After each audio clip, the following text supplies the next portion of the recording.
ಎಲ್ಲರಿಗೂ ನಮಸ್ಕಾರ. ಮಹಾನುಭಾವರಾದ ವಿಜಯದಾಸರ ಜೀವನದಲ್ಲಿ ನಡೆದ ಒಂದು ಅಪರೂಪದ ಸಂಗತಿಯನ್ನು ಈಗ ನಾನು ಹೇಳುತ್ತೇನೆ. ವಿಜಯದಾಸರು ಪ್ರತಿದಿನ ಯಾರಾದರೂ ಒಬ್ಬ ಬ್ರಾಹ್ಮಣನಿಗೆ ಭೋಜನಕ್ಕೆ ಹಾಕಿ ತದನಂತರವೇ ಅವರು ಊಟ ಮಾಡುತ್ತಿದ್ದರು. ಒಂದು ದಿನ ಎಷ್ಟು ಹೊತ್ತಾದರೂ ಅವರಿಗೆ ಯಾವ ಬ್ರಾಹ್ಮಣನೂ ಸಿಗಲಿಲ್ಲ.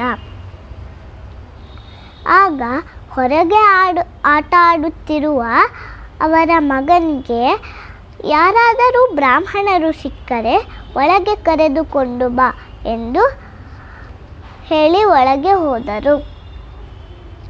ಸ್ವಲ್ಪ ಹೊತ್ತಾದ ಮೇಲೆ ಒಬ್ಬ ಆಜಾನುಬಾಹುವಾದ ಜಟಾಧಾರಿಯಾದ ಭಯಂಕರ ರೂಪವುಳ್ಳ ಒಬ್ಬ ಬ್ರಾಹ್ಮಣನು ಅವರ ಮನೆಗೆ ಬರುವುದನ್ನು ಅವರ ಮಗ ನೋಡುತ್ತಾನೆ. ಆಗ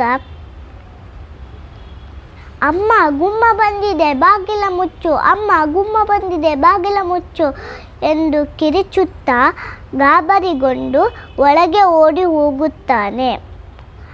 ಇದೇ ಸಂದರ್ಭದಲ್ಲಿ ವಿಜಯದಾಸರು ರಚಿಸಿದ ಕೃತಿ ಅಮ್ಮ ಗುಮ್ಮ ಬಂದಿದೆ ಬಾಗಿಲ ಮುಚ್ಚೆ.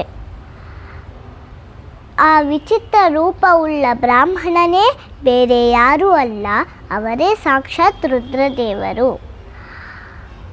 ಈ ಹಾಡನ್ನು ನಾನು ಶಿವರಾತ್ರಿ ನಿಮಿತ್ತ ಹಾಡುತ್ತೇನೆ.